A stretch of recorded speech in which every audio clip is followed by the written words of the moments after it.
today.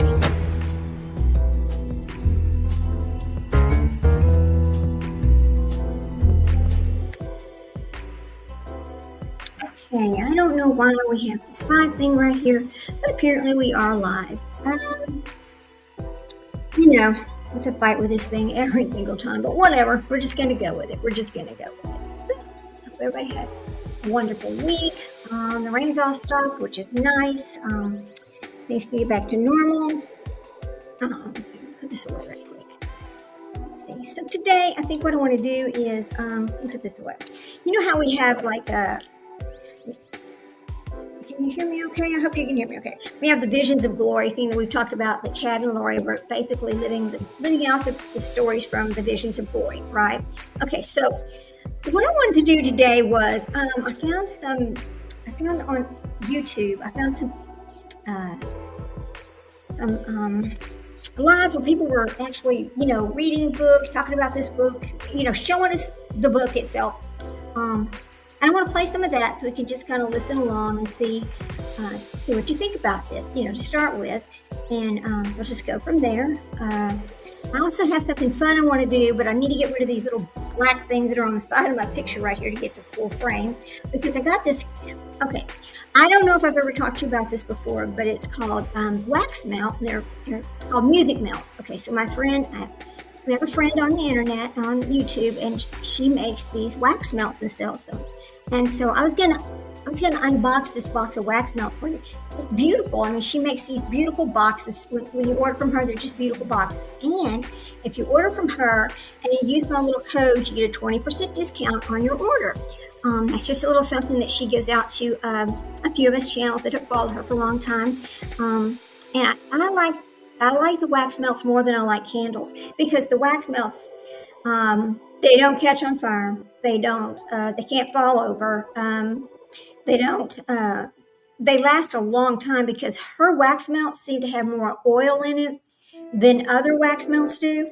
So that's one of the reasons why I really do like them so well.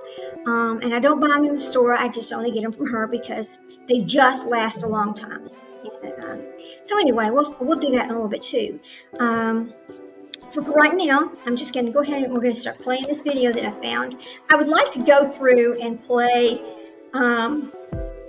parts of each chapter for you guys, so you can just get a better understanding, because obviously we can't sit and just read the entire book like this, because I don't want to get a copyright strike. So we'll just play parts of other people's videos and just go from there. What is this right here? Hang on a minute. Let me see something here. I see this little orange thing. I don't know if I've ever seen this before. But anyway, okay, so let me add this. Let's go ahead and invite, take care of this. Okay, let's get our share screen. And here we go. To play part of Visions of Glory. All right, here we go. Okay. Oops. Having a discussion about this, because I'm assuming anybody who came today has read this book and it touched them in some way, and they've had some experiences.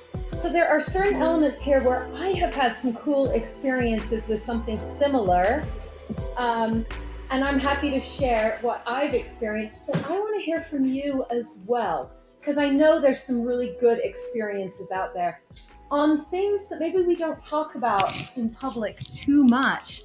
But I think we do need to talk about it because it's important. The first thing I wanted to say is, Robin, thank you for making that comment. For those of us that do know who Spencer is, he has asked that we do not use his real name. He has been under so much attack for this.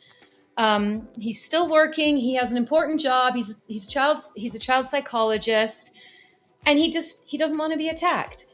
And what we have to keep in mind is this is a dream. It is no different than the John Taylor dream, than the Cardston prophecy.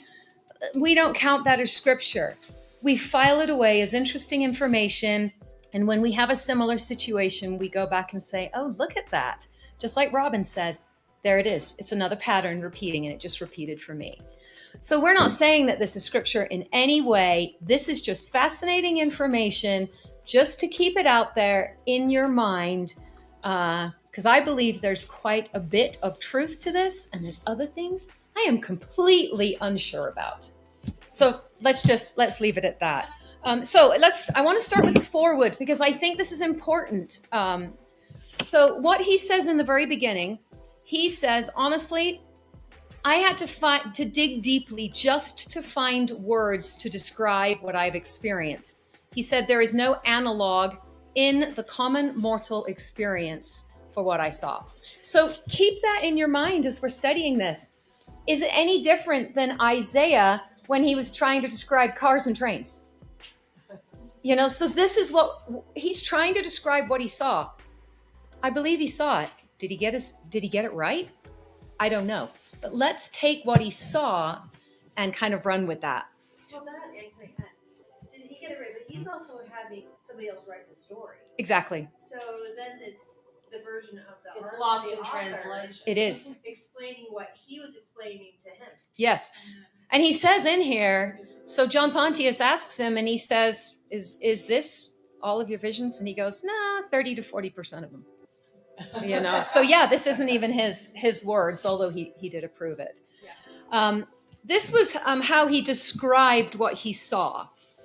He said, because of the personal nature of each of these visions and the fact that they dealt with Spencer's own journey, this has limited Spencer's view of things, that he doesn't know the places and events where they would be. He does not know what will happen in Europe, South America, or Asia. He does not know the outcome of wars or the result of world events. He did not see the destruction of the land and the sea prophesied in the book of Revelation. He assumes it was because it didn't impact him. What he did see was a sweeping vision about the future of North America and the overwhelming events and devastations that would cleanse and reshape this country and parts of Canada. These include foreign invasions, a devastating plague, floods, earthquakes, continental fracture, the dividing of America by a new canyon, the filling of the Gulf of Mexico by a new landmass. And we just had a speaker tell us exactly what that was going to be because Sam Castor told us that. Is that what you're reading, the forward? Because my forward doesn't say anything. Yeah, it doesn't say. I'm on X16. So is that 16 or 14? I have 14. XV. It says forward. Next page. It's different. Yeah, they've got quite a few. That's why I'm going to handle the forward. And I don't have my original book. I bought this one a few years ago. That's the same one that Helen has, though. The green strip. Yeah, it's the next page. Yeah. Turning page. I think I bought this book 3 times and I Oh, keep I lending it bought out and it 4 never or comes 5. back.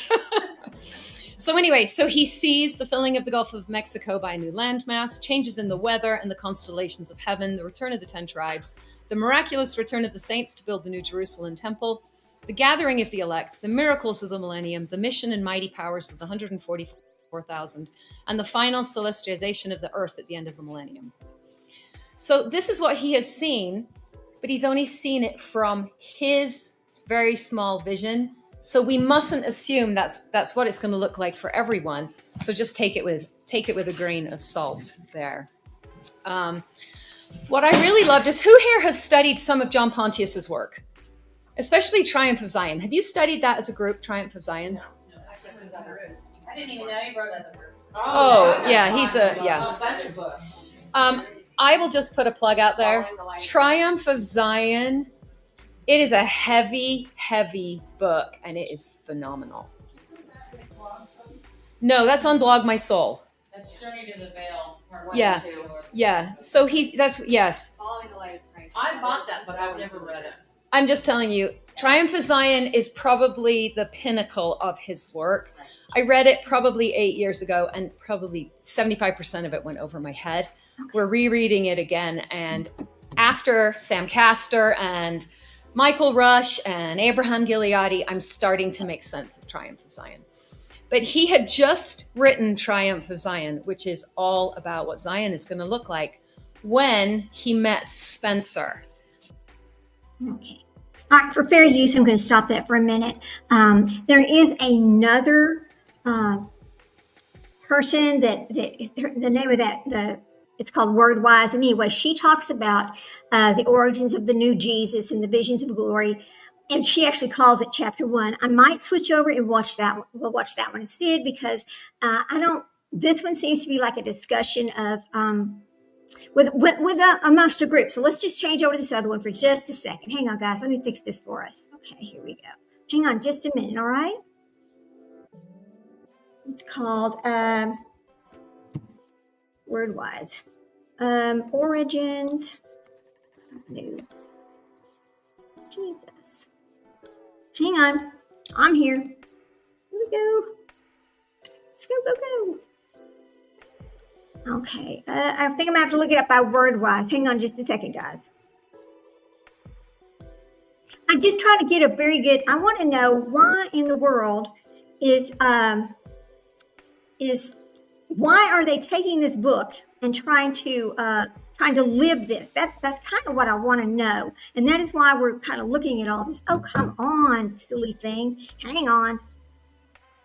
It's called Origins of the New GESUS.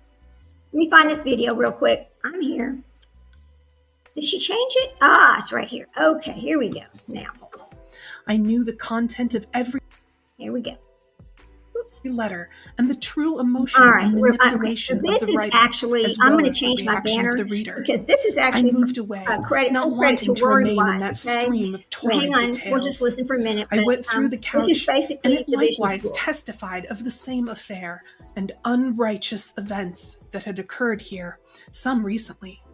I could not find any place in that beautiful office that was not saddened or offended or crying for redemption.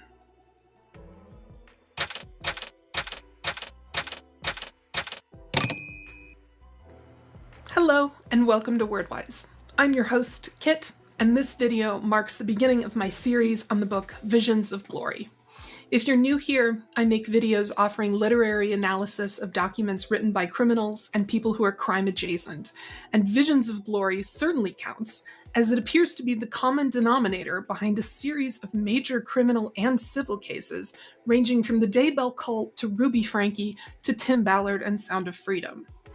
I know it's been a month since I posted. I apologize. Winter is always a rough time for me. My asthma and my fibro both flare, basically from Thanksgiving through March. So if I post less frequently, please don't worry. It's just because I'm moving a bit slowly right now. Also, it turns out that our new roof is leaking, which we discovered when the bedroom ceiling started coming down. So there's been a lot going on. This should be interesting to listen to. I was pretty nervous about covering this book. I'm still nervous, honestly, because I know this book is beloved of many people, and I don't want to crap on their joy. But I think this is a dangerous book that has affected quite a few people very negatively, and I think it's important to talk about why.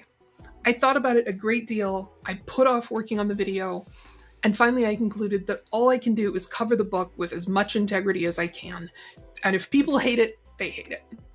That said, if you really love this book, you might not want to watch this video. Without a doubt, I have received more requests to discuss Visions of Glory than I have any other book. And I think it's an important book to talk about, but it does present some challenges. The first is that it doesn't have a single author. The story purports to be true. Supposedly, all of this really happened to a man named Tom Harrison, and he told his story to well-known LDS author John Pontius, who turned it into a book. Because of that, and because the book is written in first person, it's impossible for me to tell which parts came from Harrison and which parts came from Pontius. That's going to seriously limit the deductions I can make regarding Tom Harrison. All right, much better. And unlike Chad and Lori or Sarah Boone, Tom Harrison isn't especially well known, which means I've had a hard time finding anything out about him. All that aside, I'm really excited that we're finally digging into this book and getting to think about its themes and its messages. It's now sold over 100,000 copies, and that's really scary, because this is a very dark story that seems to attract for all the wrong reasons. We can still evaluate it, even if we have to do so in a vacuum. An English professor once told me that I'm naturally inclined toward a type of literary criticism called new criticism, in which you focus solely on a text and completely ignore the author, so I'll employ some of that thinking here. The book contains 9 rather dense chapters, and I'm going to take this very slowly as I have to really, really figure out what's going on here. So this series is probably going to be somewhere between 3 and 9 videos long. Buckle up. I'm going to begin with a little timeline because, no criticism aside, in order to understand the book fully, we need to understand the men who created it. This is going to be particularly important when we're evaluating the credibility of the book and its authors. John Pontius, who wrote the actual text, and Tom Harrison, who claims to have had the experiences described in the book, were introduced to each other in 2010 or 2011, sometime around then. John Pontius was already a successful and respected LDS author. Tom Harrison was a therapist who specialized in treating children who had been victims of CSA. They met, and Tom Harrison told John Pontius about his multiple near-death experiences and visions, and they decided to write a book. Tom Harrison wanted anonymity, however, so John Pontius calls him Spencer in the book.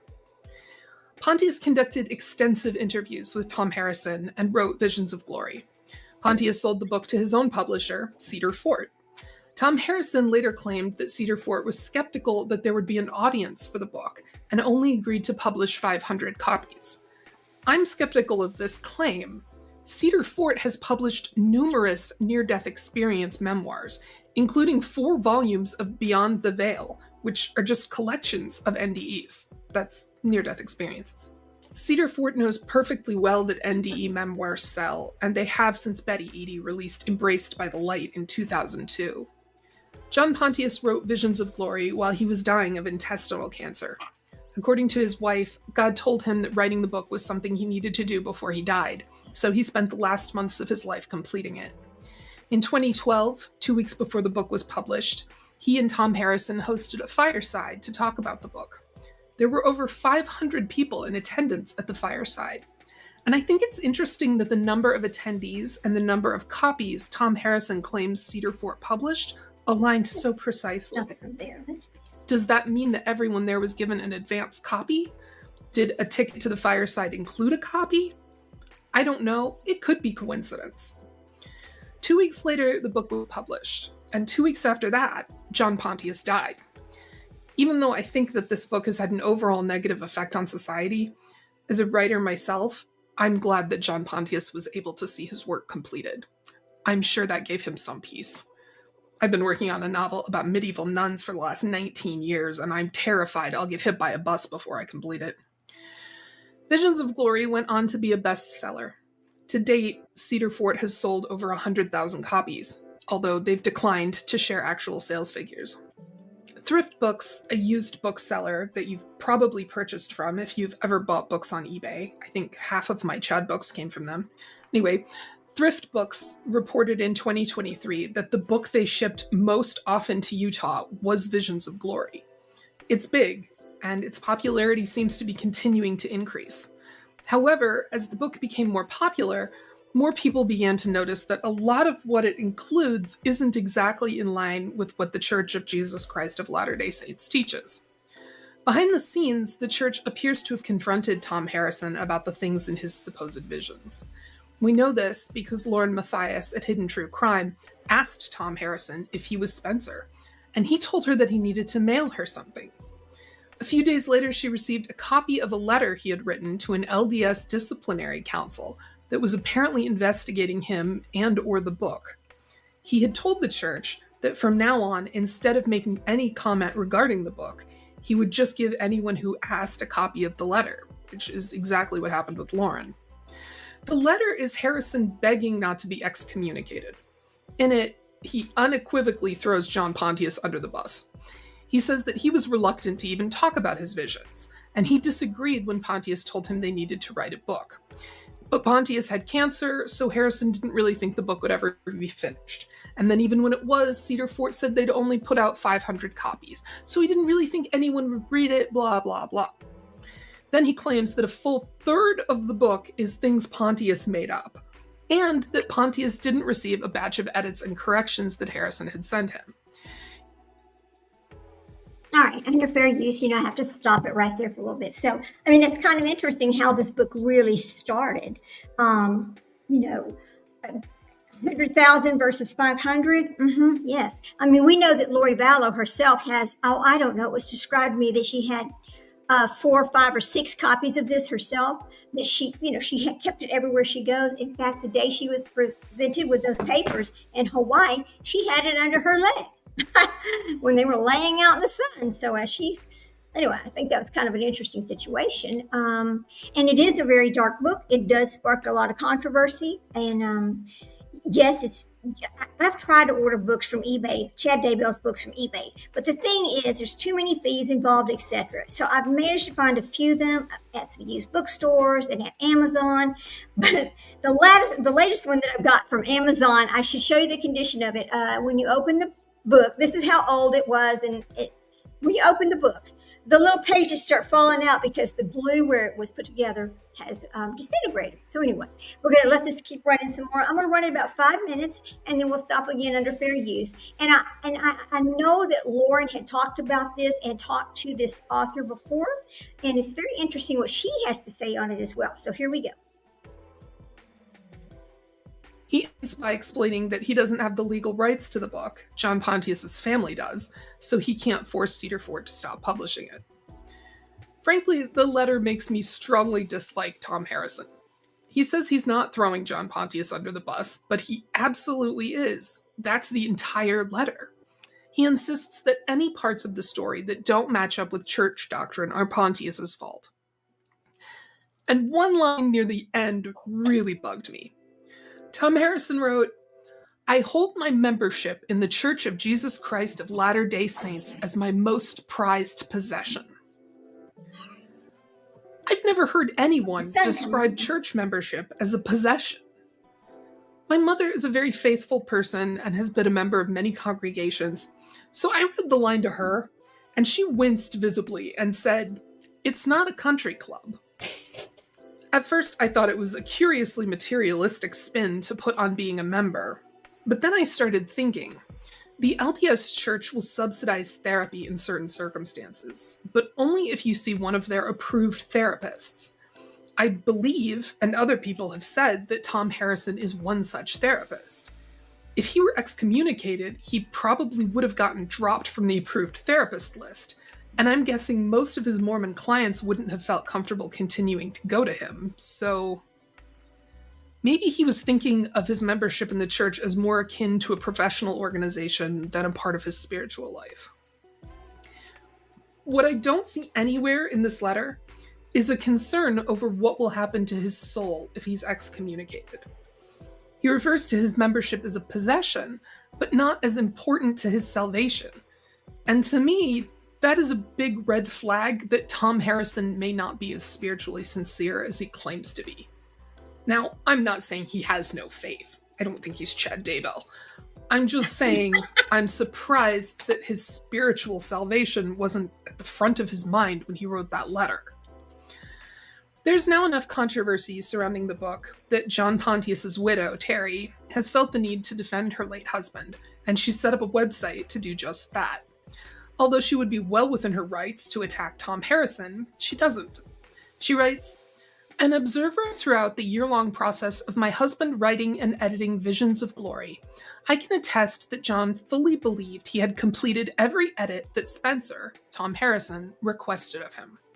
John's commitment was that Visions of Glory would truthfully relate Tom's experiences, as John states in his foreword. However, there may have been subsequent edits that were unknown to John or to the publisher Cedar Fort after publication." So she doesn't think that John failed to include any of Tom's edits. That's the context. Personally, as someone who's never been a member of the LDS Church and is looking at all of this from the outside, it sounds like Tom Harrison told John Pontius his story, Pontius wrote the story down and published it, and Tom Harrison got in trouble with church leaders over the contents of the story, so he blamed the dead guy. But that's a guess. Since its publication, Visions of Glory and Tom Harrison have been repeatedly connected to people who have done terrible things. In 2019, Tom Harrison and Ken Krogh hosted a podcast called Eternal Core, which was connected to Tom Harrison's Eternal Core conference and some sort of therapeutic social media site he was attempting to launch. The idea behind Eternal Core was that it would bring God back into the therapy process. One of the therapists who was heavily involved and who appeared as a guest on the podcast was Jody Hildebrandt, who, along with Ruby Franke, is now in prison for mistreating Ruby's children. Jody also spoke at an Eternal Core conference. Disgraced therapist Maurice Harker was also a guest. Tim Ballard was a guest 3 times, and the podcast only has 32 episodes. According to court documents, Tom Harrison and Tim Ballard are very close, and Tom Harrison told Tim Ballard that he was going to become both the Mormon prophet and the President of the United States. Or hold on a minute. Another podcast guest was arrested for shoving an old lady. Under fair use, we have to stop. Now, I want you to listen to what she just said. So out of all of these people, how many of them are in prison? Right? It is truly a criminal's book, as she is discussed when she first started talking about this, which is kind of shocking. Because when I first heard about this book, Visions of Glory, I did not realize what Chad and Lori were doing, number one. And number two, of course, from the other day, when I talked about this the other day, we talked about this deeper, and let me make this correction. The person who was doing this live show the other day is related to Charles Fallow. It is his niece. And I really like her. But anyway, as she was discussing that there's really a deeper, this goes deeper than just living out the book Visions of Glory. I took it and understood it as if they think they're buying their way to their place in the 144,000. Okay. Now, I know that religion is very controversial. It's very hard to talk about, especially on YouTube, because it's not the most interesting thing out there. But this all goes, the reason why I'm interested in this is because it's back to my book series, Facts or Is It? Because the psychological part of this whole situation with Chad and Lori and all the others, because it is a psychological situation. It is very psychological. It's mental. I mean, the Frankies, the Ballards, all of those people, the same thing. I mean, they all back to that same trying to buy their way in, which now, I'm not going to talk about Scientology, but I also understand that in Scientology, from what I grasp out of people who've talked about this, is that in Scientology, the more money you spend, this is why a lot of the stars are in Scientology, right? The more money you spend, the higher level you get. You're getting your way into it. You're getting your way into heaven right there. But anyway, let's go back and listen to her some more. I think she's very interesting. She understands the book very well. And I just want to give her full credit. And this is Wordwise. Here we go. To the ground. It's just a who's who. And while Chad Daybell and Julie Rowe didn't appear on the podcast, Lauren Mathias has heard from 3 different people that Tom Harrison was meeting privately with them. Chad and Lori were obsessed with Visions of Glory, and if you listen to the prison phone call between them that was played during Chad's trial, you can hear them quoting the book to each other and almost using it as a type of code with which to communicate. And of course, there's that infamous photo of Lori reading Visions of Glory poolside in Hawaii while her children were missing. I want to say from the start that I'm not suggesting the book is evil. I'm not suggesting that it's causing people to do terrible things or that everyone who reads it is a bad person. But I do think it's interesting that Tom Harrison and Visions of Glory seem to be intimately connected to so many people who have gone on to do bad things. What I'm hoping to do by digging into this book is to understand why. And why is this book so popular when, personally, I found it an incredible slog? We'll begin with the foreword, which was written by John Pontius in his own voice. Pontius uses a pseudonym, Spencer, to refer to Tom Harrison, who claimed at the time the book was written that he didn't want to be famous. The fact that he held a fireside for 500 people makes me suspect he was either lying to himself or everyone else. Visions of Glory, one man's astonishing account of the last days, is an account of Spencer's 3 near-death experiences and years of subsequent visions of his yet future journey through the latter days. All of them are related here as Spencer told them to me in over 50 hours of interviews. Every vision and experience recorded herein is Spencer's, but most of the language is a result of my effort to put into words what Spencer was describing for me in narrative form. I tried to preserve his choice of words and manner of speaking throughout. I have to admit, unlike every other document I've covered thus far, John Pontius's writing is a breath of fresh air. The man understands how to work a sentence. I'm actually curious whether or not Tom Harrison's visions would have gotten any traction in the hands of a less competent writer. As I mentioned previously, this claim that John Pontius wrote Tom Harrison's story just as Harrison told it to him is hotly debated. Tom Harrison told the Church Disciplinary Council that a third of the book was John Pontius's invention, but I don't personally buy that. I listened to the audio recording of the fireside they held, and every single thing Tom Harrison said aligned perfectly with what's in the book. I couldn't find a single discrepancy. These are Pontius's impressions of Spencer, aka Tom Harrison. I have never met anyone like Spencer. He is loving and kind, and his face literally glows with the spirit as he describes his experiences. He tears up when he uses the name of the Savior, and he is deeply interested in everything spiritual. His demeanor is that of a true saint, one whose life is fully dedicated to Christ. I did not find any conceit or arrogance in him, just the opposite. He seemed to be unaware of how precious he is, how profoundly revealing his visions are, and how far he has seen beyond the limits of human sight. Really a pleasure to read out loud, even if I don't love the content. Pontius writes that Spencer has technically died 4 times, including being stillborn, but that his other 3 near-death experiences were classic NDEs. I beg to differ. I've read a lot of NDE books now. I've read about people in car accidents, people hit by cars, people in logging accidents, people in construction accidents, people who drowned, people who died of acute illnesses, who got hit by lightning, who died giving birth, during surgery, after surgery, one woman who forgot she wasn't supposed to sit up after surgery and ripped part of her spinal cord. You name it, I've read an NDE about it. And Spencer's first NDE follows the usual pattern of a medical crisis. He has an anaphylactic reaction to iodine contrast followed by cardiac arrest. But his other 2 NDEs, like Chad Daybell's and Julie Rose, aren't actually NDEs because he didn't die. Keep that in mind moving forward. Pontius explains that Spencer's visions only showed him what his own future during the last days would look like. He never saw what was happening in other parts of the world, so he can't speak to that. Pontius also stresses that God told Spencer not to share his visions for many years. Spencer began to have visions in his early 20s and has consistently been admonished by the Holy Spirit to keep most of these experiences sacred and even secret. The few times he tried to relate his visions to others, it cost him friends and has brought ridicule and rejection in some cases. I found this a little bit strange.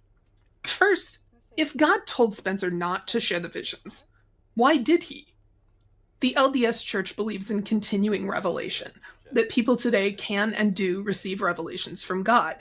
But the Church also stresses that those revelations shouldn't be shared, that they certainly shouldn't be published, and that admonition goes back all the way to Joseph Smith.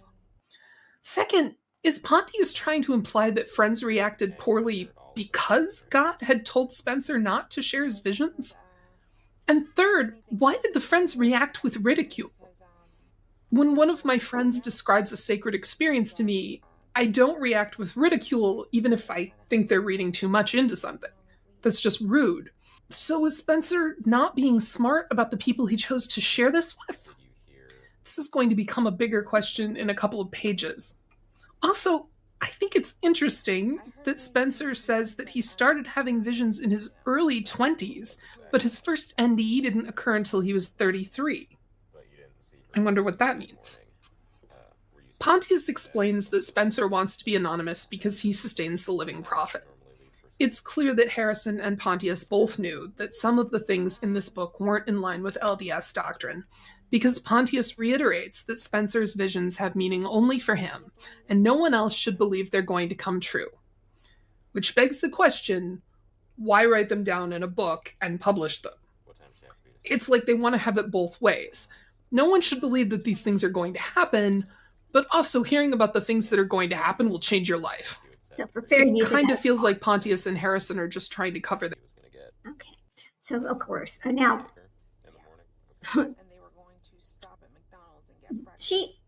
I like her style. I really do. I like her explanation. I'm so glad that I found hers together. But speaking about being excommunicated, well, we remember the other day when Lori was in that interview and she thinks that she's not been excommunicated from the church. Well, it's sort of like, in my understanding, that because of the nature of her crimes, that she would absolutely be excommunicated, right? Okay, because so this was something interesting that I found about John Pontius myself, and it's over on Reddit of all places. And this guy, I'm not going to read the guy's name anyway, he's talking about that he personally knew this author himself. So I'm going to tell you what he says. He says, I knew John when he was on a mission in South Africa. Some may want to read his powerful recollection of the talk given by Professor Felix Menjardhart regarding the translation of the Book of Mormon in Africanians, said Africanians anyway. Much has been discussed about the details of John's account, such as the idea that Menjardhart had translated back to the Egyptians. Wow. He does suggest that his memories were not precise, but I lived in Rhodesia at the time of the state conference and served a mission in South Africa starting in February of 1973. So this goes a long way back. The basic substance of his record is consistent with the several accounts of the meeting that I heard personally from multiple different people. My recollection of what others said were that Menjardhart back translated difficult passages to Hebrew, and I don't recall any of the specifics starting with that from the middle of the book. So he's talking about knowing John Pontius, and there's this book. I'm going to see what the name of this book is that he's talking about. Hang on a second. This guy, it's called, now this is where it kind of gets interesting. Die Boek, which is Dieboek, Van Mormon, Book of the Mormon, right there. So you got to wonder, you've heard of the Die Books, right? So, is it Die Boek? Is it the book or is it Die Books? Anyway, here we go. Let's listen some more. Their butts. And it reminds me of Chad Daybell, who kept insisting publicly that his books were fiction, but was privately telling people that everything he had written was going to happen. The second reason Spencer has asked that I not use his name is that he does not want to become the focal point of people's questions or hope for answers. He doesn't want to become anyone's guru. He doesn't want to give firesides or do public speaking about his experiences. As a matter of fact, he has obediently kept his experiences to himself for most of 40 years, in part to avoid this very possible outcome of letting these visions be published. This part is just a lie. I don't know if Pontius knew it was a lie, but as I said before, Tom Harrison did hold a fireside before the book even came out. Plus, the number of people he was spiritually mentoring suggests that he absolutely wanted to become a guru. He just didn't want to admit he wanted to be a guru because the LDS Church already has a prophet. I met Spencer through a series of improbable circumstances, so much so that the possibility of it being coincidental is inconceivable. A dear friend of Spencer's, who knew small snippets of his experiences, moved into a ward with my sweet and very spiritual daughter, and over time they became close friends. In talking of the spiritual influences in their lives, my daughter spoke of me, and this friend of Spencer's spoke of him. They decided, we should introduce John to Spencer. Which part of this is so improbable that it cannot conceivably be a coincidence? Pontius's daughter knew a friend of Spencer's, and they decided to introduce them? What wouldn't have been a mind-blowing coincidence by this standard? I'm going to start calling Tom Harrison Spencer because that's what John Pontius calls him. John's daughter and Spencer's friend exchanged info, and John called Spencer, and Spencer said, "Yes, I have been most anxious to meet with you. When would be your earliest convenience?" This is curious. If you call someone because a friend of yours and a daughter of his tell you that they think you'd make great friends, would you expect him to immediately say he's been most anxious to meet with you and then try to set up a meeting for as soon as possible? Was Spencer just desperate for friends? It sounds like these two have been connected for a specific reason, and that there's some purpose to their meeting that's urgent. We met the following week, and without resorting to hyperbole, it was the most spiritual 2 hours of my life. He began to tell me a few of his experiences, and I was thunderstruck.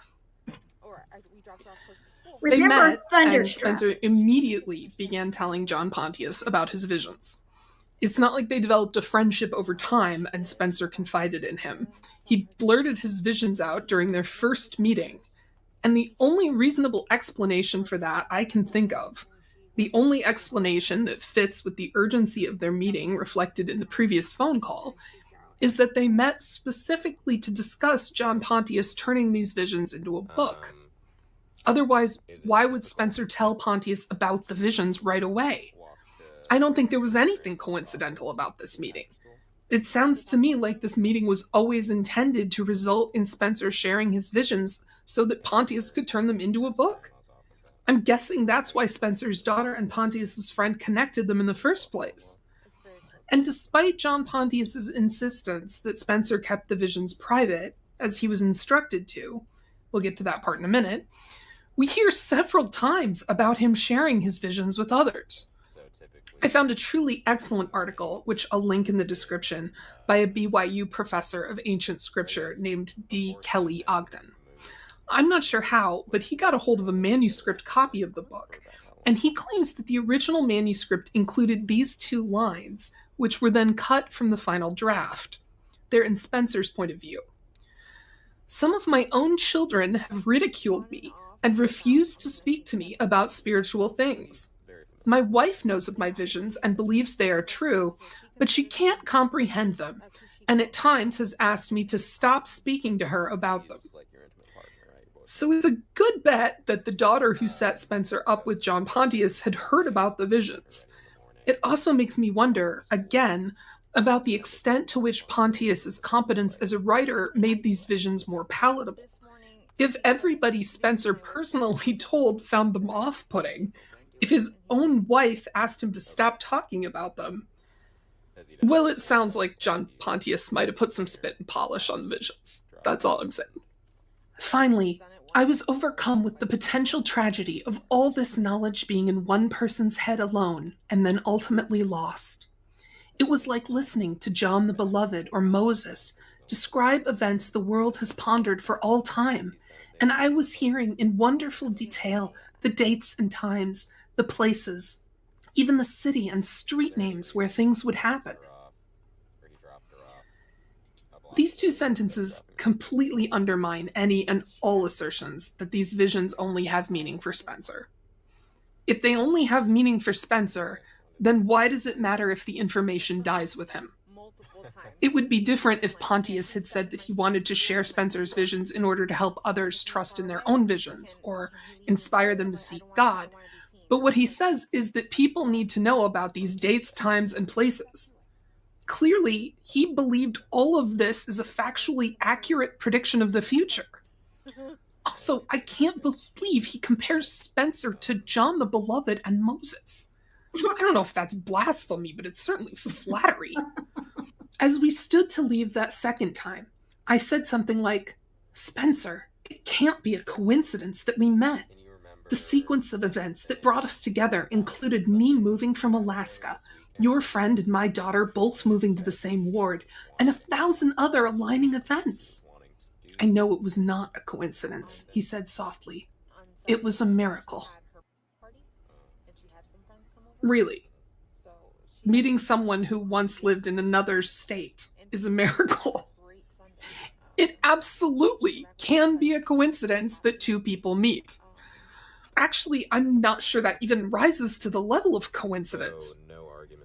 There's a sort of spiritual exaggeration in Pontius's writing, and his constant flowery hyperbole is So, I mean, when you're listening to this and she's talking about these coincidences, and then you're going back and remembering that, Chad Daybell is trying to tell Lori that, oh, they had met before and all these other things, going back to these probations, or as they would call them. But you know what? We heard them talk about. I just want to tell you about this for a moment because I don't know if this is going to come into this book or not. But you always hear about them talking about the golden plates, the golden plates, the golden plates. Well, I'm just gonna tell you what that is today. So when it comes up, you'll know exactly what they're talking about. So in Mormonism, the golden tablets, more accurately referred to as the golden plates, are a set of metal plates that Joseph Smith claims to have translated into the Book of Mormon. According to Smith's account, an angel named Moroni, okay, remember Moroni, directed him to the buried plates, which contain a record of ancient peoples in the Americas. The plates are a central element in the Latter-day Saints' faith. The plates' origin, or Joseph Smith's narrative, states that the plates were buried in the Hillsdale near his home in upstate New York, that he retrieved them in 1827 after being directed by the angel Moroni. Smith claimed to have translated these ancient texts on the plates into the Book of Mormon with the aid of the divine instruments called the Urim and Thummim. Okay, hang on a minute. Thummim. I'm going to spell it for you. It's Thummim. Thummim. Urim and Thummim. Okay. Some accounts describe the plates as being made of thin, gold-colored metal bound together by rings. They are said to have been engraved with an ancient script called Reformed Egyptian. Okay. There's a lot of old Egyptian in all of this, isn't there? Besides Joseph Smith, several other individuals claim to have seen and handled the plates, though some accounts differ on the details. The sealed portion. According to the Book of Mormon, a portion of the plates were sealed and not translated by Smith. Okay, you got to wonder why. Okay, now let me tell you about something else. And this kind of goes all over the place. I'm sorry, but when you start deep diving this, you get into a lot of different things that you're thinking, how does this work? How does this play into this? There's also this thing about the Book of the Dead, and we're not there yet, but at some point we are going to be there. The celebrations at the death of people and in the Mormon religion and that thing, and that kind of goes back to some of that. But anyway, so just remember some of these terms. So Smith reported that after the translation, he returned the plates to the angel Moroni. The golden plates are a foundational element of the Latter-day Saint faith, symbolizing the restoration of the gospel and the authenticity of the Book of Mormon. Okay, now we're going to let her talk some more. Listen to some more of her. She's got such skepticism, just like we do. It's just great. Here you go. Probably part of why so many people feel like this book is really important. But I personally feel like it's just a little bit much. Pontius tells Spencer to ask God if he can publish the visions, and Spencer meets with him a week later and tells him how, years before, he shared his visions with a friend of his.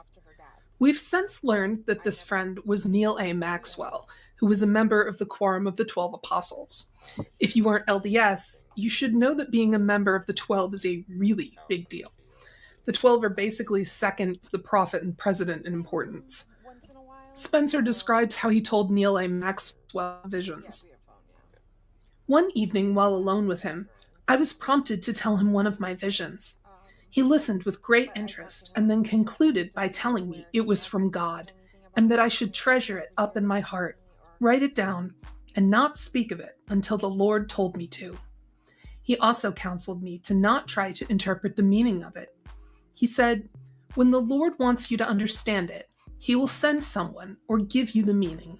But until then, it is God's will that you keep these things to yourself and don't try to interpret them without further revelation." The fact that this apostle told Spencer that the visions came from God is the reason that a lot of people have trusted this book and its contents. It's not an official endorsement from the church, but it's the next best thing in a lot of people's minds. What is to ignore is the fact that Maxwell told Spencer not to share the visions, which Spencer was apparently doing anyway. He lost friends over it. His kids made fun of him. His wife asked him to stop bringing it up. So we know he was sharing it. I know nothing about Maxwell, but he wouldn't be the first religious leader who was approached by someone about a spiritual revelation and told them to keep it to themselves, rather than telling them, "I don't think it was real." Neil A. Maxwell died in 2004, so we can't ask him what he really thought. And Spencer tells Pontius that he mourned Maxwell's death for a long time, partly because Maxwell was the only person with whom he could discuss the visions.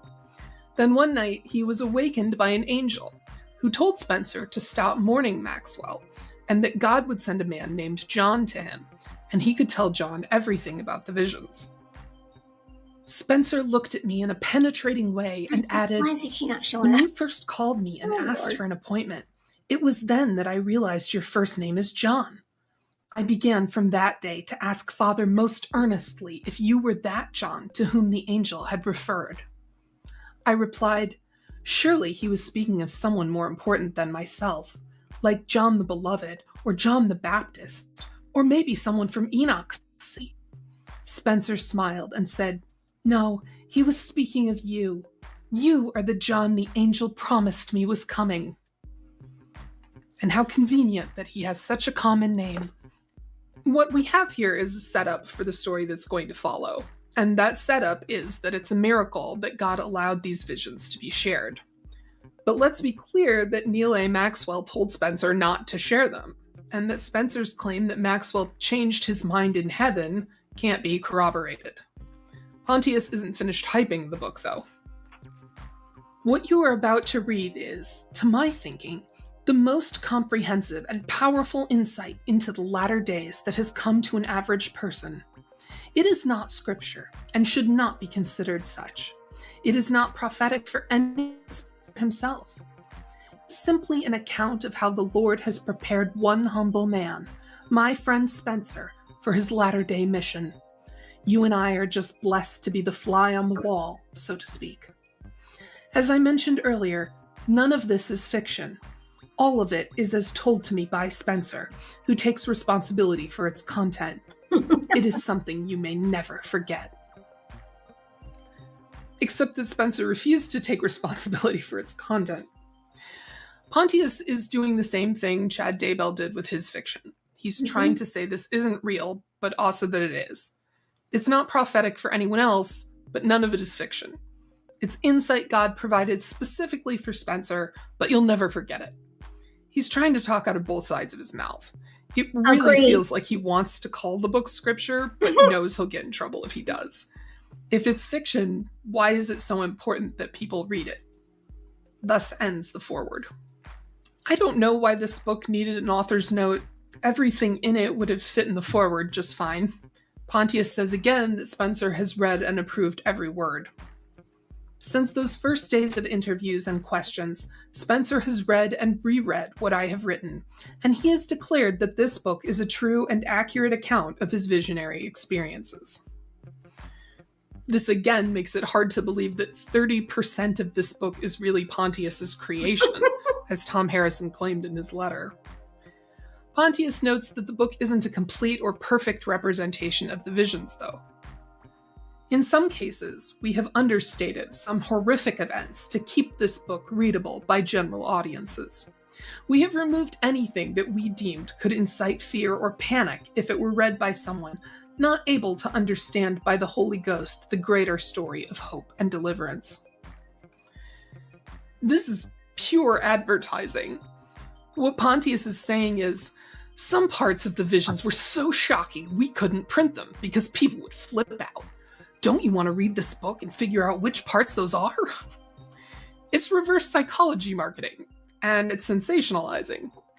During the fireside, Pontius mentions that this book only contains part of the visions, and he and Tom Harrison bicker over whether Harrison said the book represents 40 or only 30% of his visionary experiences. And I love this implication in the last sentence, that anyone who finds the book concerning just isn't in touch with the Holy Spirit. That's a great tool for readers to use to dismiss criticism. The author's note isn't very long. The last 2 paragraphs discuss the end times leading up to the return of Jesus, and how those who are faithful will have all these nifty experiences. There will be angels among us, heavenly messengers, and miracles even greater than those that delivered the children of Israel from Egypt. It's a pretty big promise. These will be glorious times, times never to be forgotten, that will be canonized in scripture and stories and songs that will be sung for as long as descendants of Adam exist in the long eternities that await us. So, this book isn't scripture, but all the things it describes are going to happen, and those things will be written about in scripture. The books written after the events will be considered scripture, but the book written before, the one describing the visions predicting these events, that will be ignored. Right. Thus ends the author's note. Chapter 1, Awakened by Death. From this point on, I'm going to refer to the author, by which... Okay, for fair use, we have to stop right there for a few minutes. But, I mean, we even know that these near-death experiences that Chad Daybell and Lori Vallow have described are not even, they're not even Chad's. What I understand is that some of these near-death experiences that Chad Daybell seems to claim to have actually belong to, I believe, Julie Rowe. But, and if you remember the other day, we were listening to somebody talk about this, which was Charles Vallow's niece. And, she was just so full of everything we wanted to know. It was just so interesting. But she talked about all these fake things that were going on with Charles and Lori and Chad and, the portals and the whole thing. Hey, Trishy, good to see you. Yes, this is lots of crazy stuff in that book. It's very crazy. But it's also very interesting because, again, it's the psychology about what is going through their damn mind to make them think they could buy their way into the 144,000, and who decided that he was a prophet. And then her calling her, she's going to be just like Moroni. No, you're not. You're in jail, honey. You're not like Moroni. Thank you. Anyway, I just had to stop for a minute and do some commentary because I don't want to get in trouble for use. But I'm looking forward to hearing chapter 1 out of her. So it might take us a while to get this book done, but I find this easier and I'm less likely to get a strike if we let her read it instead of me read it. Okay, so here we go. Let's listen some more. I can only go for about an hour and a half today, guys. And it's Friday, and I got shit to do. Anyway, hang on, guys. A combination of John Pontius and Tom Harrison, because there's no way for me to distinguish which one of them contributed an idea or a phrase or a detail. It's not ideal, but it's the best I can come up with. I'll also refer to Spencer, the main character of the story. Hopefully that won't be too confusing. Also, while the foreword and author's note were in first person from John Pontius's point of view, the rest of the book is in first person from Spencer's point of view. Wow, that really is kind of complicated. Okay, the book opens like this. I was born dead. When I entered this world, my skin was dark blue and black. The doctor took one look at me and handed me to one of the 4 nurses in the operating room.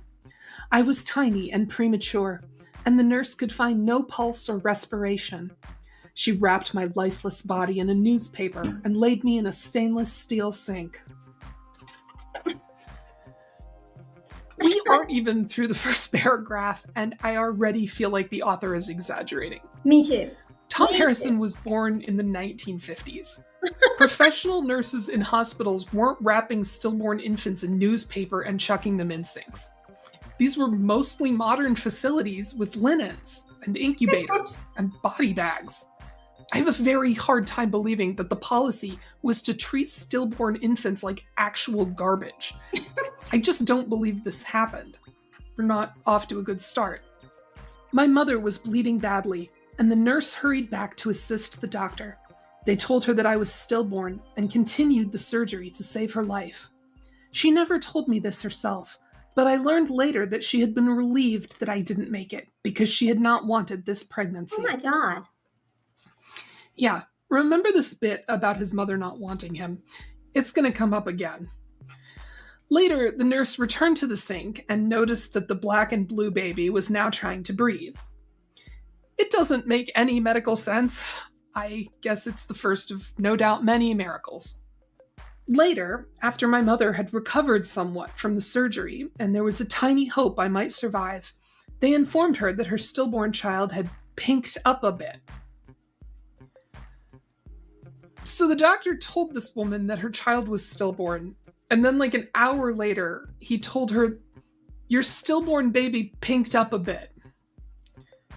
That doesn't sound like something a doctor would say when informing a woman that her child wasn't dead after all. It doesn't really sound like something anyone would say in this circumstance. If I were Spencer's mother, I think I'd be confused by this use of the phrase pinked up a bit. Unless my child wasn't actually stillborn and was in fact born hypoxic and struggling. The author then jumps really abruptly to Spencer's parents, but he doesn't begin with, "My father was born in 1925 in Wisconsin," or anything like that. This paragraph comes immediately after pinked up a bit. "When my dad was 18, he and some friends had gone for a joyride. They were drinking and driving, and they struck an old man on the side of the road and killed him. My father was found guilty of vehicular homicide, but the Second World War had just broken out, so the judge sentenced him to join the Navy. He was in the Navy until the war ended." This transition from "I was a miracle baby" to "my dad accidentally ended the life of an old man" is jarring and overly dramatic, and I have to blame John Pontius. There isn't even a section break. I would have appreciated a line or two guiding us from one topic to another, and ideally demonstrating how these things are connected. Other than biologically, I guess. The author says that Spencer's parents were unhappy together, and that his mother got pregnant in a last-ditch effort to save the relationship. Does that ever work? And then they immediately got divorced. The divorce had turned nasty and verbally unkind. My father left and refused to support her or my older siblings. When she realized she was pregnant, she was at first angry, then furious, then depressed and resentful of her circumstances and of the little life inside her. My mother went back to work as a nurse. Now, you might think it's unusual that a woman would tell her child that she was filled with despair when she found out she was pregnant with him. Well, it turns out Spencer's mother didn't tell him that. Although this doesn't become clear until later, the information about Spencer's mother's feelings came as a revelation Spencer received during one of his near-death experiences. And that puts quite a different spin on it. I'll talk more about it later, but keep in the back of your mind that this story isn't the literal truth. It's Spencer's interpretation of the truth based on things he claims to have learned while out of body. For that reason, I'm starting to feel like the author isn't the most reliable narrator. Spencer and his mother and his other siblings went to live with Spencer's paternal grandparents. Those grandparents were LDS, and it sounds like it was their example that inspired Spencer's mother to convert, and the reason he grew up in the church. The author says Spencer was very close to his grandparents, especially to his grandmother. This is a bit confusing because the author also says that Spencer never met his father. I assume that means his father and his grandparents were estranged, as were his mother and her parents, who were Methodist and very angry that she married a Mormon. So Spencer seems to have come from two families where parents and children don't have good relationships, and he and his parents continued that trend. The author doesn't have a single kind word for Spencer's mother. In the course of my profession as a child and family therapist, I have seen many other children whose lives and very souls were torn apart by mothers who did not realize they were harming their unborn child as they lived lives of anger and resentment because of the circumstances of their child's conception. I have struggled with these issues all my life, and probably chose the profession I am in now to try to heal from those prenatal wounds. It wasn't until 1983, almost 33 years later, that I finally understood what had really happened and was able to forgive her and my father. Note, the author is saying that Spencer had his first NDE at the age of 33. We all know that Jesus was 33 when he died. And this isn't the only time the author is going to subtly draw parallels between Spencer and Jesus. This narrative segues into Spencer's first NDE, or as the author calls it, my first post-death experience. This took place in 1983, meaning Spencer must have been born in 1950, give or take a year, and he was married with 5 children at the time. He was in a doctoral... I think I hear my garage door opening, so we'll just take our little break right here, and I'll tell you that because my dogs bark every time somebody comes in that back door. I don't know why. They know these people. They all live here. It doesn't make any sense. I don't know if Jack just wants attention or he just barks because he wants to bark. But so whenever he starts that, I will mute this, and then we'll come back to this. But let me show you this book that I got, and it is written by Chad Daybell. Now, it's pretty interesting, okay? This is for 7th to 9th grade. 7th to 9th grade. Now, he tries to kind of trick us a little bit with this book because he says, you can Dare to Be True, the adventure series, okay? Choose from more than 35 different endings. Okay, so you're going to tell me that he wrote a children's book from 7th to 9th grade. Here they go, hang on. That you can pick 35. Hang on, guys. Just a minute. Different endings. To the book? Or is it to the book or is it to the chapters? Because I just got this thing. Oh, good. They didn't bark you back. Good. So, well, we're going to talk about, as soon as I opened this book, all the little pages just started falling out because it had been so old. I don't think it sold very well. I don't think it was a very hot seller for Chad Daybell, But it just tells you that how, anyway, let's go listen some more. Thanks, guys. Hold on. Program, one he appears not to have finished, and he was having ongoing health problems. His doctor ordered an X-ray with iodine contrast in order to evaluate kidney damage. Spencer went to the hospital and was given the iodine contrast through an IV, during which a nurse explained the possibility of having an allergic reaction to the contrast. She said, "If you feel flush," and that very second I began to feel flush. She continued, "If you feel your skin itching," as I began to itch severely all over my body. She said, "If you feel pressure in your chest or feel like you can't breathe," just as I felt a horrible crushing feeling in my chest, as if an elephant had sat on me. I tried to say, "I can't breathe," but I couldn't get the words out. The thing that jumps out to me about this is the way that it's told. I've seen this before in Airplane. It starts with a slight fever, dryness of the throat. As the virus penetrates the red blood cells, the victim becomes dizzy, begins to experience an itching, a rash. From there, the poison goes to work on the central nervous system, causing severe muscle spasms, followed by the inevitable drooling. At this point, the entire digestive system collapses, accompanied by uncontrollable flatulence, until finally the poor bastard is reduced to a quivering, wasted piece of jelly. Maybe it's a coincidence, but given Chad's habit of stealing ideas from pop culture, it gave me pause. The nurse calls in a code blue, and the next thing I knew, my spirit was sinking down through the table. I had my eyes wide open, not wanting to miss any part of this experience, and I just felt my spirit sink until I could see the underside of the table. I didn't want to be under the table, and in an instant I found myself standing beside the procedure table, looking at my lifeless body stretched out before me. I'm going to reread part of one sentence. I had my eyes wide open, not wanting to miss any part of this experience. I found this odd. I'd expect to hear this sort of statement from someone who was going to see an epic concert, or attending Burning Man, or going deep sea diving, some event during which someone is expecting amazing things. By saying that Spencer didn't want to miss any part of this experience, the author is implying that Spencer has somehow had time to realize what's happening and to decide to embrace the experience. And that feels like it's happening way too fast. He's not even out of his body yet, and he's gone through an entire decision-making process.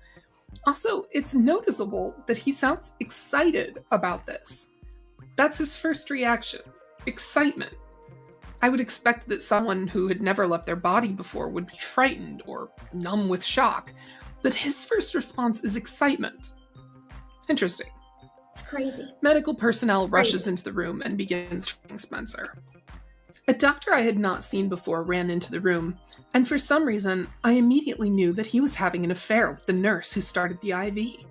It came as a complete surprise to me that I knew this. I found my mind full of new information that was coming at me more from my heart than from my usual senses. I also knew that this nurse was recently divorced. I knew how much she valued and also feared this relationship with the doctor, who was now working beside her to save me. I knew how hard she struggled to be good at her profession and still be a good mom to her 2 sons at home. I knew she had terrible financial problems. I knew everything about her, actually every detail of her life, and every decision, fear, hope, and action that had created her life. I could hear her mind screaming in fear. She was praying for help, trying to take control of her fear and remember her training. She desperately did not want me to die.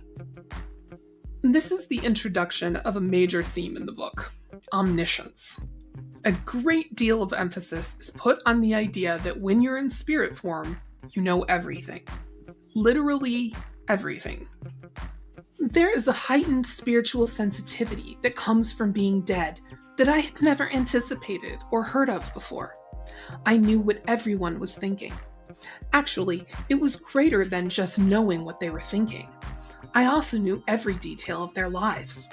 I knew if they were good people or bad, if they were honest or corrupt, and I knew every act that had brought them to that state. It wasn't something I felt or could see. It was just knowledge that was in me. The author contradicts himself here. First, he says that Spencer knew if people were good or bad, but then he says that Spencer felt no judgment. You can't decide if people are good or bad without judging them. That's what judgment is. But ignoring that, let's think for a moment about what the author is saying about omniscience. He's saying that if you know everything about a person, if you have access to all of this spiritual information about them, then you're able to know if they're good or bad. In fact, you can't help but know if they're good or bad. This idea of omniscience is echoed in other situations connected to Tom Harrison. Chad Daybell claimed to be able to discern whether or not someone was good or evil using an owl necklace as a pendulum. Jodi Hildebrandt made similar claims regarding the children she mistreated. And Tom Harrison, on his Eternal Core podcast, at one point said he could look at children and know whether or not they had been victims of CSA, which is just insane. Especially coming from a therapist who specialized in treating CSA victims. It's clear that this belief that he could spiritually judge people began to influence his real-world perceptions. The author spends a lot of time stressing omniscience, and then writes, "What I did feel, which was totally new to me, was a rich compassion for them and their circumstances. Since I knew so much about them, I also knew their pains and their motivations for everything they had done that had taken them to this moment in time." I feel weird saying this, like I must have missed something, but I find it concerning that the author says that feeling compassion for these people was totally new to Spencer. I keep thinking he must have meant something else, something more subtle or specific, but that's what the author wrote. Make of it what you will. I must be dead, I remember thinking. I had to think this process over a few times before it really sunk in. I am dead. It finally hit me as I saw my body on the table, me in a new body form standing above it in complete comfort and with no pain. Okay, I have to stop for fair use for a minute, but isn't that just crazy? I mean, listening to this. And yes, one thing I noticed about a lot of Chad's books as I'm collecting these books and reading them, because I really want to be able to talk about it and actually know what I'm kind of talking about instead of just trying to wing it, because I always want to learn something about whatever topic I'm talking about. I want to know something about it. I'm always interested in a lot of different things, but anyway, a lot of it goes back to things from movies. You'll be reading a lot or whatever, you'll go like, just like she said, oh, that came from this movie, or that came from this movie. He didn't really have any new ideas. He was just throwing together books for. I honestly think, to be honest with you, I really believe that Tammy Daybell wrote the children's books. I do, because they're very different than the adult books. But anyway, and Magic Star, I don't know why your wrench doesn't show up again today. I have fixed it several times, girl. I don't know what's wrong with it. Ooh, I find it so irritating. But I'm not the only creator that problems with the wrenches not showing up for their actual people that are mods, and then one day they're not a mod for some reason. Anyway, let's keep listening, guys. This is so interesting.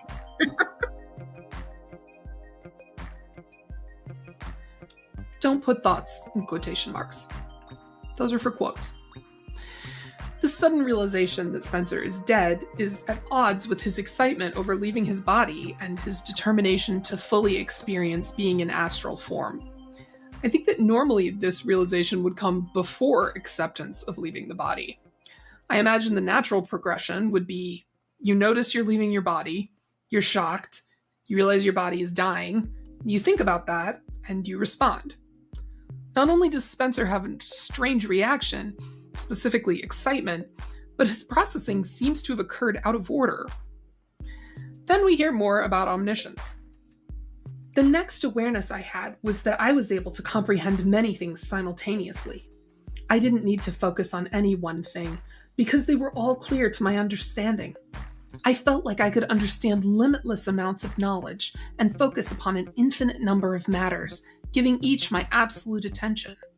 This was amazing to me, and so different from my experience as a struggling graduate student trying to memorize volumes of information. Now, not only can he look at someone and know everything about them, he knows everything about everything. He's basically God.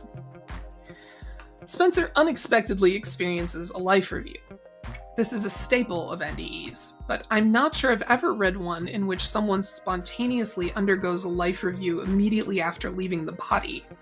Usually they meet a guide or walk through a tunnel, meet a guide at the end of it, and the guide kind of initiates the life review. That's fun. This one happens with no prompting of any kind.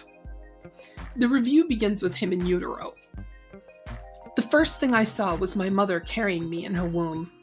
I didn't just see her, I completely comprehended her whole life, her pain and sorrows, every thought she had had, every decision she had made, every emotion she had felt. I realized that in all my life, I actually did not know my mother at all. I had always looked at her from a child's perspective, and I had never been able to excuse her entirely for not wanting me. She had told me the story of how my biological father had left her pregnant, penniless, and homeless. She had never spoken unkindly of the fact that I had been born. However, she had made it clear throughout my life that I was a great burden to her, and that she was left to do it all alone with no help. There's a lot to unpack Sunshine in here. but the first thing that jumps out to me is that Spencer appears to have never contemplated his mother from an adult perspective before. At this point in his life, he would have been a practicing therapist for some years, and he had been through more years of schooling. But he doesn't seem to have applied any of what he learned to himself. I find that surprising. In my experience, good therapists have done or are doing their own work, and it's often a requirement of therapist training that the trainee be in therapy, because it's important to understand the process from the client's point of view. But the author says here that Spencer has never considered his mother from her perspective. There's also a great deal of interpretation.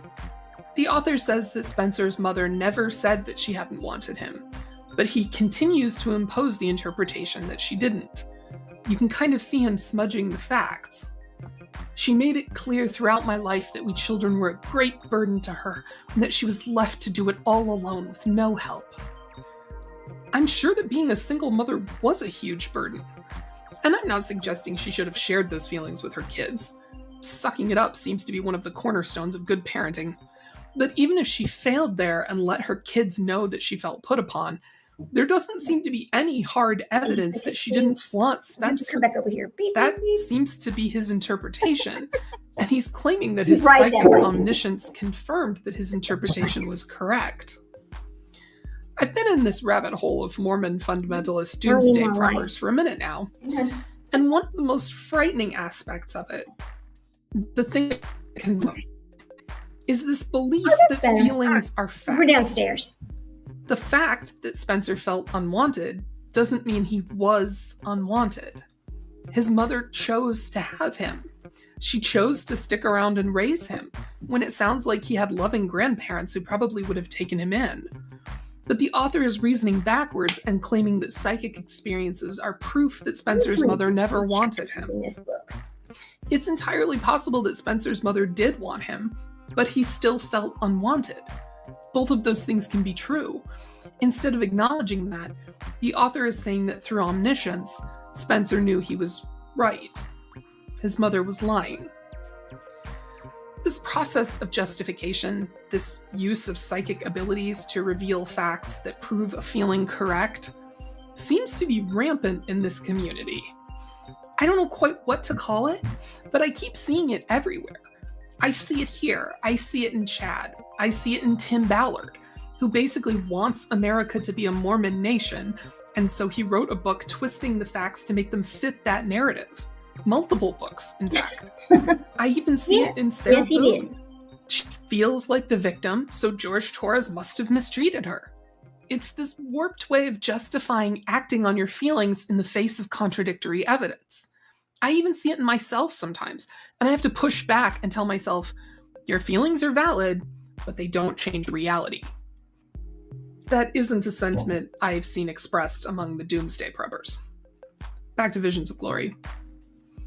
I now saw her completely differently. I watched my own conception and all of the emotion of that moment. Wait. Ew. Why did the author include Wait. this? Did we? He watched his own conception. What kind of a sick, twisted person would put that in a book? Are you kidding me? To me, okay, that's terrible. Okay, there's 9 chapters in this book, and I want us to see all of them because it's just, I find it kind of fascinating, right? But God, what a thing to put in a book! Is that he's obviously this is a sick, twisted mind. If you're going to say that in a book, oh, here we go. Let's watch a little bit more.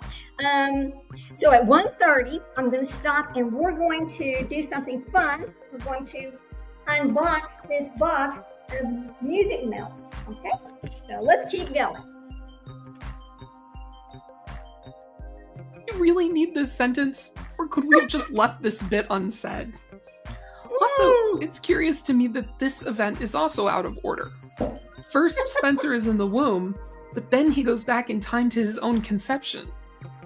I can't recall any other NDE life review in which events aren't displayed sequentially. The author spends an entire page going through Spencer's mother's decision-making process regarding keeping Spencer or giving him up for adoption. Her decision was not based upon love, it was based upon rationalization. She kept me out of duty and responsibility. As have many women. That's what happens when they don't have choices. Again, there's no evidence offered that this is true other than Spencer's psychic knowing. Then the life review jumps back even farther, into the premortal existence, which is also out of order. In LDS theology, all souls are born to God and his wife in a premortal world, and live there as spirit people before they're born on Earth, so this idea isn't new. What is new is Spencer's claim that he had been a ministering angel to his mother before conception. There's a sense of martyrdom here, vibe that says, I protected her and cared for her before I was even conceived, and then she didn't even want me after all I'd done for her. I mean, the author doesn't write that, but that's the feeling I got.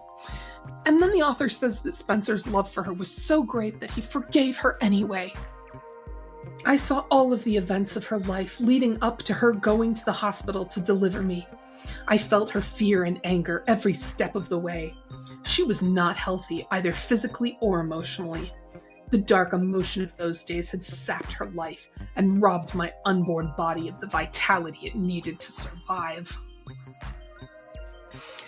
Apparently, it was her fault that Spencer was born dead. One of the most common defenses of Visions of Glory that I hear is that Spencer is so humble. But frankly, I didn't find him humble. There are all these clever ways in which the text actually implies that he's incredibly important and spiritually superior to other people, and this next excerpt is one of those moments. I watched my mother in labor and was amazed to see many angels attending my birth. 2 of the nurses in the delivery room were not mortals, but were angels. They were either translated persons or resurrected because they had bodies. They acted like the other nurses, showing emotion and taking orders. But they were only They there were to help this translated. woman Was and her one of them child Lori who was Daybell? dying at birth. Wow. Angels apparently attended Spencer's birth. I've only heard of one other birth where angels were present, and that was Jesus's birth. And Spencer's birth wasn't attended by a single angel, but many angels, and either 2 translated or resurrected beings. That's a lot. That implies that Spencer's birth was really important to God. Not a sentiment I normally associate with humility. Also, Dr. Ogden at BYU points out that angels going undercover isn't in keeping with the role of angels as depicted in LDS scripture. He points to D&C 731 as an example. Spencer watches himself being born, which again sounds a little bit ew. Gross. I saw that my little stillborn body was indeed black and dark blue. I watched the nurse check for a heartbeat with a stethoscope. When there was nothing, she wrapped me in newspaper because I was covered with blood and dark fluids. I even smelled bad, and she didn't want to soil hospital towels. She sadly placed me in the sink and returned to Never the heard such operation. mess. The nurse didn't want to soil hospital towels? Come on. That's ridiculous. And I say that as the granddaughter of the head of housekeeping at a Detroit area hospital. The towels are there to soak up bodily fluids. That's why hospitals have towels. And they have body bags because sometimes patients die and need to be wrapped up. And not just in newspaper and then chucked in a sink like a bunch of old grapes. I actually find the fact that the author doubled down on this story a little suspicious. Very. The story shown in the Life Review then diverges from the version of the birth story told on the first page. In that version, Spencer's corpse was left in the sink until the nurse returned to clean the room up. In this version, the 2 translated or resurrected beings who are undercover as nurses turn away from Spencer's mother and immediately begin doing what I can only describe as psychic surgery on Spencer. They're literally putting their hands in his body and fixing things. The author says that Okay, guys, you know what they were doing? They were casting him back to life. Yes, that's what happened right there. Those translated beings, which the only ones that we know of is Lori Daybell, must have been there casting him back to life along with Zulema. That's what happened there. That's okay. We've just answered how it happened. We'll go back and listen a little more because this is very funny. they were being assisted by other angels who were streaming forth from heaven's portals. It's the first use of the word portals in this book, by the way. As on the last page, there's some subtle self-importance here. Spencer's presence on Earth is so important that not only have these two resurrected or translated beings been sent covertly to heal him, but more angels are being sent through portals from heaven. How many are required before we can say they were streaming forth from heaven? I mean, bare minimum, I'd say 50. So at least 52 angels were dispatched to make sure Spencer lived. And I want to point out that the author isn't saying Spencer was saved by angels. He's saying Spencer was resurrected by angels. The baby was fully dead. The change in color that the author has described, this being black and blue, is called livor mortis, and it doesn't start until 20 or 30 minutes after death. It isn't usually visible to the naked eye as more than red patches for a couple of hours. The baby was dead, and he had been dead for at least 2 hours before he was born. But then the angels gave him psychic surgery, and now he's alive again. That's not an NDE, that's a resurrection. As before, there's this covert parallelism with Jesus. Angels attended Jesus' birth, and they attended Spencer's birth. Jesus died at 33, and Spencer died at 33. Jesus died and was resurrected, and Spencer died and was resurrected. I don't know if there's a humble way to compare yourself to Jesus Christ, but if there is, this ain't it. The two angels brought Spencer back to life and informed the doctor, who was shocked, and sent Spencer to a children's hospital, where he was put in an iron lung until he could breathe on his own. I don't know if infants were put in iron lungs for conditions other than polio, but it's certainly dramatic. The author repeats the quote about the baby having pinked up again, which, as I said before, is no way to tell a woman that her child isn't dead after all. The life review continues, and older Spencer sees how all of the good and evil he had done affected the people around him. I saw all of the good I did, all of the love I gave, the service and kindness, but I also saw all of the sorrow and pain I had caused. I saw all of my mistakes and how they affected everyone. I saw some mistakes that not only affected one person, but their children, and so on. I saw every act ripple through time until its power was dissipated. Fortunately, I was young, and I had tried to live a good life even in my youth, so this life review was not unpleasant to watch. Some of the things I saw made me feel pleased with myself. So the mistakes he made were significant enough that they affected more than 3 generations of the people he hurt. But watching the pain and sorrow ripple through the ages wasn't unpleasant. Who wouldn't find that unpleasant? Who wouldn't be horrified? I'm trying to imagine what bad things could have been done to my parents that would still affect my niece and her children. And those things would have to be a pretty big deal. That's not a fender bender, you know? But the author dismisses it by saying that Spencer was young and had tried to be a good person, so he'd only cursed a few people for generations, and some of the things he saw made him feel really good about himself. So I guess we're just rug sweeping, whatever it is he did. The author then goes back in time again, or maybe the life review went back in time, whichever, and Spencer sees his father's perspective on why he left Spencer's mother. I learned that it was not all selfishness, not all narcissism, as I had supposed all of my life. When he realized my mom was pregnant, he knew, or thought he knew, that I would be better off without him. That may not have been true, but that was his perception. He knew his life choices would only damage me. He did not leave me because of selfishness, or because of alcoholism alone, as I had been taught. He truly thought that I would be better off without him. Now this is interesting. Spencer's life review has shown him that his mother, who raised him and cared for him, even though it was a struggle, never really loved him, and in fact was responsible for his being born dead and his health problems later in life. But his father, who abandoned them and Spencer's 2 siblings, was honestly doing what he thought was best. In fact, the author goes on to stress how much God and Jesus loved Spencer's father. This reminds me of a plot line I've seen I don't know how many times, especially on TV shows, where a boy's father leaves and the boy blames his mother and takes his misplaced anger at his father out on her, and then eventually realizes that his mother was the one who never abandoned him and stuck by him, and she's the one who really deserves his loyalty. Only Spencer's never going to figure out that last part, at least not in this book. His mother moved in with her ex's parents in order to provide a stable home for her kids, but that's not evidence of love, apparently.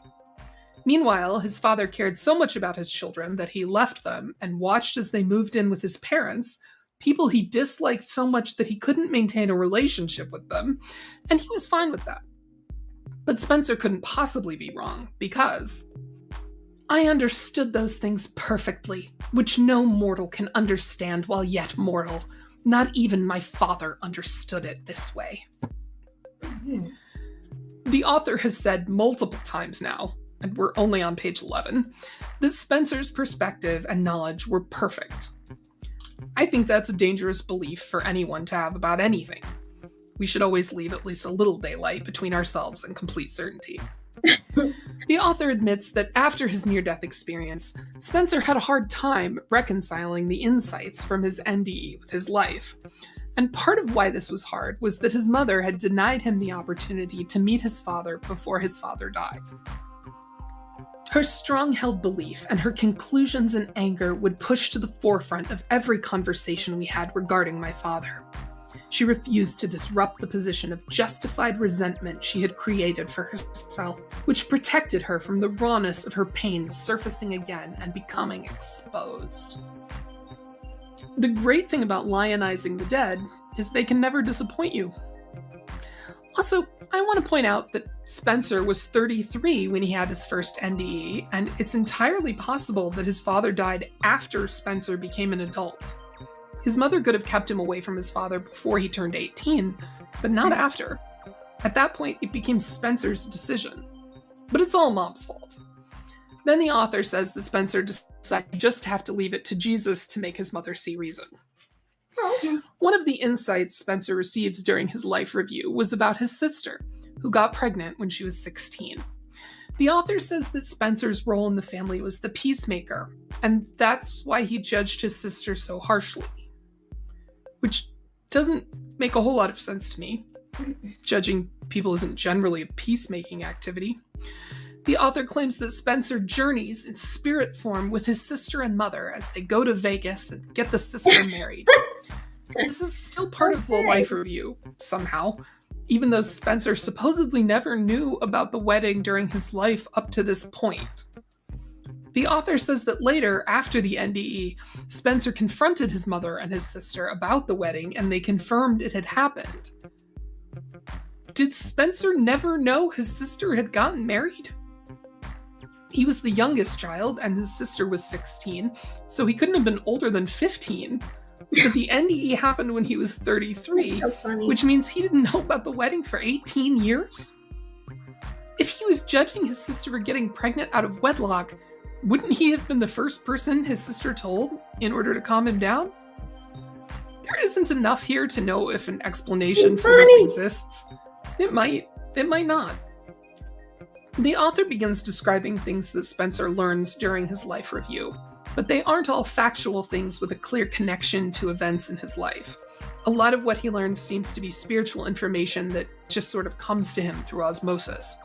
For example, the author writes, "I try to see everything I do as being of eternal worth.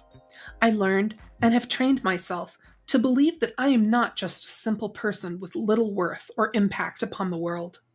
Everything we do has import, and God is involved in the details of our lives.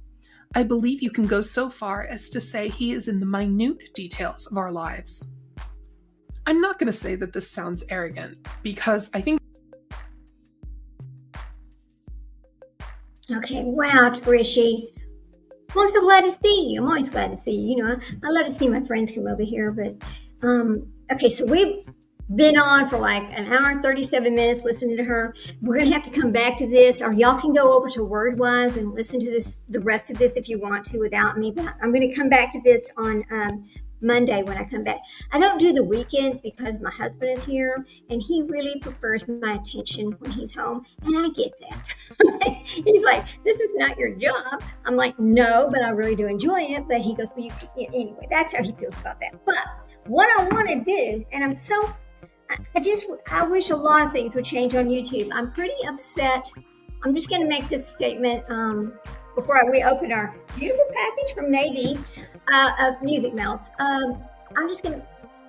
don't like a lot of the things I've seen go on throughout these different cases. Name calling. It's just too much. Why can't we all pitch in and become all on the same page to try to find these kids? I'm going to stop sharing this. We'll come back to this on Monday. Y'all hang on. Why do we have to have so many different people attacking each other, not sharing, one to act like it's only their case? What it's everybody's case. It's YouTube's case. When something like that happens and people decide they want to help, it's YouTube's case. It doesn't belong to anybody. It doesn't matter. It's just like the FOIA things. Now, I have friends that I share my FOIA requests with. I don't care. Even if I pay for it, I don't care. Because we all have different, hey there, not so perfect Nora. So good to see you. Thank you for coming by. Did I say that right? Yes, I did. Okay, because I have my glasses on. I'm kind of blind. But I feel like there's nothing wrong with sharing whatever you have with everybody. We all have different people that come into our communities. It's not all the same people because we're not all in the same algorithm, even though we all talk about some of the same cases or some of the same things. So I just don't understand all that, and it's really so disheartening, and it's not doing a service for those missing kids at all. It's just nothing but, I'm going to say it, a lot of, hours and hours of regurgitated, you know what, I'm not going to say a cuss word, and I just don't know what that does to help them. I know we all need to keep their name out there, and that's wonderful. And I'm glad they do. Now, I'll go support on other channels, but I'm not going to do that over here.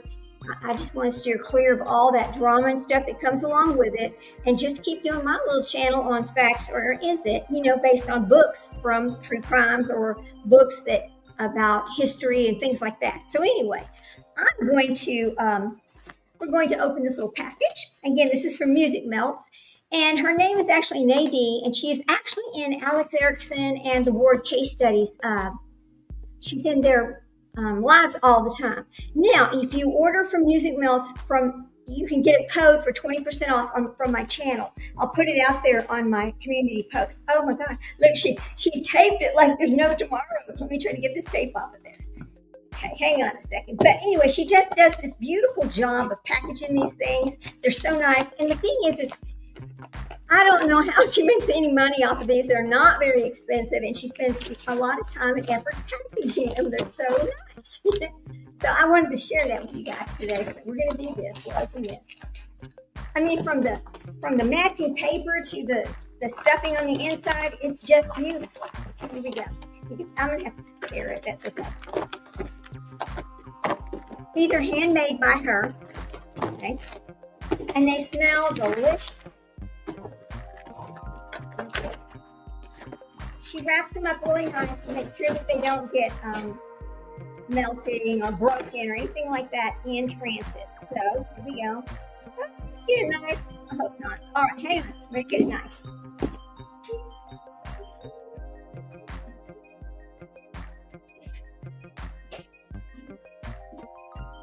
Yes, I'm in my little dining room area that's beside my kitchen, my little breakfast room. So anyway, we're going to get the knife. Let me get this open here. Isn't this a weird knife? It's dangerous. I don't know why I grabbed this one. It's the first one I could find on the little thing over there. Here we go. I think it's for bread. How about that? We're using our bread knife on our box. Okay. Yes, these are packed so well. Okay. Now, open our box. This thing is so pretty. Now, wait. Okay. Now look at this box. Look at the inside of this box, guys. Isn't that pretty? She just makes it all beautiful. I just love her stuff. So here we go. Okay, this open right here, and you always get little, little thank you notes and things like that for ordering from her. It's so sweet. She did her little cards and just things about her little company, and she's just such.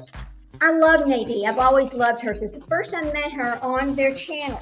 And so when you open it, after you put the little cards out, you have all this little stuffing.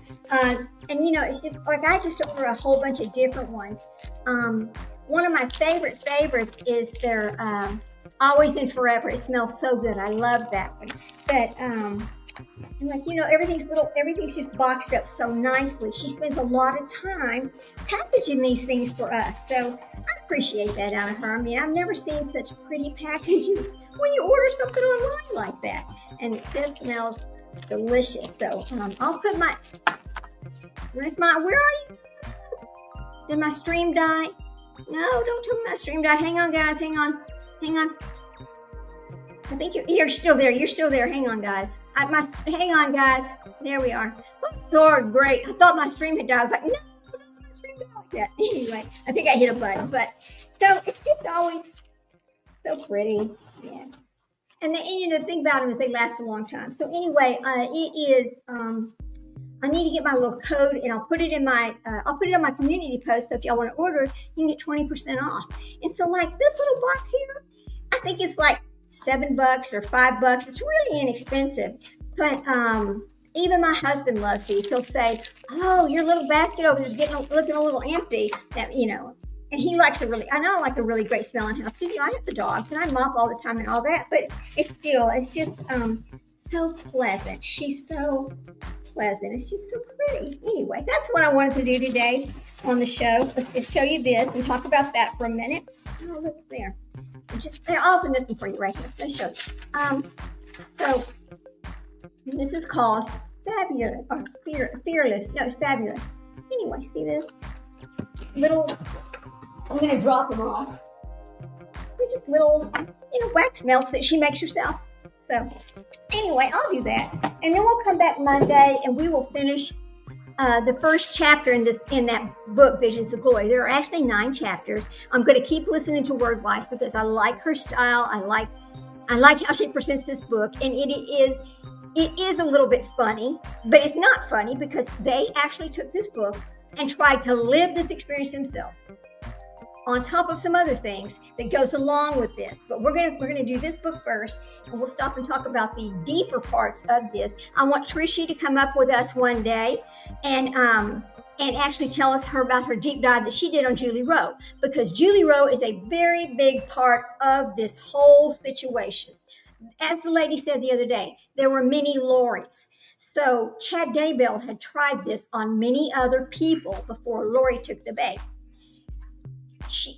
I would like to know, I think Melanie Gibb was one of them. I think that she thought she was going to be the Lori. I think that he tried it with Julie Rowe and countless others. But it's an interesting story when you go all the way back. One of the things I've always wanted to know about Chad Daybell is how or where did he decide he was a prophet, all right? Well, remember, I got that book that he wrote about the prophets. It's right over there. I'll bring it on Monday. I'll have it over here and ready to go. But there's something about that book that he wrote that in there it starts talking about it, and it was made to his kids. It was to his boys. Well, in this book, it tells those boys at that point that now that you're a prophet. Okay, so it's like he's telling his own children that they're all prophets. This is the most brainwashed, crazy. I don't know. I mean, look, you got Ruby Frankie, you got that group, and there's just a bunch of people that are involved in this. It's crazy, just crazy. Yes, thank you. Yes, I'll get the link, get it on there for you. If I could remember it right now off the top of my head, I would just put it there. I think it's Little Red 1, like Little Red 1 and then 20. I think that's what it is, but I want to make sure I get it right for you guys, and that it'll always be on my community post, so you can always see it. So if you ever need to refer to it and you want to order, and along with how to order on my community. Anyway, so it's just so much to dig through. It could take, people always say, why are y'all rehashing these old cases? Why are we rehashing these old cases? We're not rehashing the old case. We are getting to the bottom of, well, not bottom, but trying to figure out what made these people tick. And how in the name of religion can you take your children's lives and dispose of them like they were trash and act like you did nothing wrong? It's okay. You did nothing wrong. Anyway, so that's what we're going to do on Monday. So I'm going to come back to that. So I really appreciate everybody coming over. I know a lot of my friends and people will listen to this when they're driving because they don't have time to sit and just watch somebody read a book or whatever, and that's great too, and I always enjoy that. I'm just so glad I can bring something that people are interested in besides drama and BS and arguing amongst each other and all that other stuff. I don't want to involved in that. I'm not going to do that ever. So that's me. That's my channel. What you see is what you get. That's just the way it is. So what you see here is exactly what I am. Anyway, I will see y'all on Monday. I'll probably try to start around 2:15 or so on Monday. I figured out 1:30 was just too early usually. So we'll just start at 2:15 and we'll pick up where we left off. You guys have a great weekend.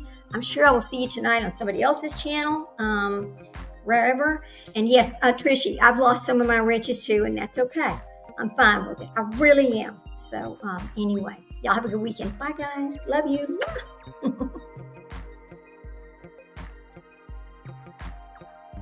Don't bark, baby. I'm going to come get you.